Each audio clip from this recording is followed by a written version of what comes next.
હાય ગાય, તમે જોઈ શકો છો આ કયો રસ્તો છે અને મિત્રો તમને ખબર જ હોય કે આ કયો રસ્તો છે તો તમે કોમેન્ટ કરી શકો છો. તમને સરસ મજાનું આજે હું લોકેશન બતાવવા માટે જઈ રહ્યો છું મિત્રો. તો વિડીયોમાં તમે લાસ્ટ સુધી બનાવી રહેજો. આ છે આપણું સરસ મજાનું લોકેશન મિત્રો. ચારે કોર પહાડ અને થોડા નીચે ઉતરો એટલે આ પાણીની અંદર તમે નાહી પણ શકો છો. વોટરફોલ સુંદર મજાનું, અતિશય મિત્રો. પથ્થર જોવો તમે મિત્રો, કાળો પથ્થર છે. ને મિત્રો અહીંયા અમે નાવા સ્પેશિયલ આવવાના છે. અત્યારે અમારી પાસે ટાઈમ નથી નાવાનો કે મિત્રો આજે અમારે નાવાનો પ્લાન પણ હતો, પણ અમારે આજે ટાઈમ નથી, એટલા માટે આજ મેં નાયા નહીં મિત્રો. તમે સરસ મજાનું તમે જોઈ શકો છો. મતલબ એટલું સરસ લોકેશન છે કે વાત જ છોડો. જઈએ એટલે આ લોકેશન આવે છે મિત્રો.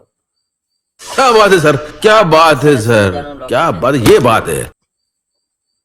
કુદરતી અહીંયા પવન આવે અને પથ્થર પણ એટલા સરસ મજાના છે મિત્રો, વાત જ ના થાય. અને થોડા આગળ જાવ ત્યાં મંદિર આવે છે હરસિદ્ધ માતાનું.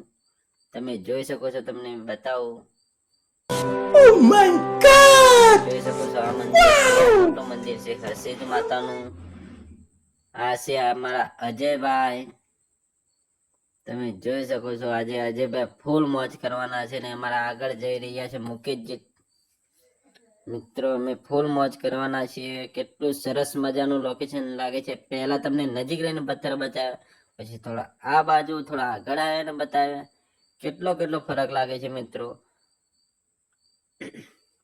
તમે જોઈ શકો છો મિત્રો, આ ખુલ્લું ને મસ્ત વાતાવરણ, સરસ મજાનું અહીંયા વાતાવરણ છે.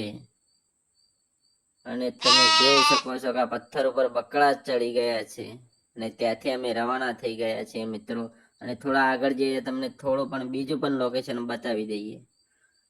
અને તમને લોકેશન કેવું લાગે છે એ મિત્રો પણ કોમેન્ટ કરી દેજો.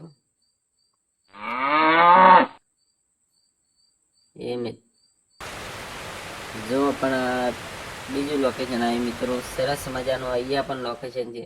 તમે આ પહાડી પર બેસીને ફોટા પડાવી શકો છો. સરસ મજાનું નાવું હોય તો નાહી પણ શકો છો મિત્રો.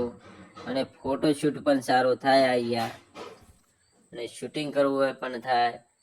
અને આ છે સરસ મજાના ખેતર, લીલુડી વાડી, લીલુડી ધરતી.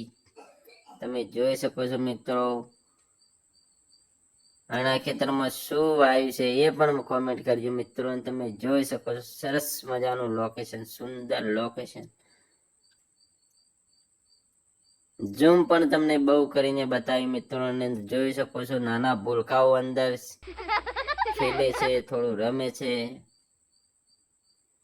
અમારા પટ્ટુભાઈ, ધવલભાઈ બે ફૂલ મોજ માણી રહ્યા છે મિત્રો.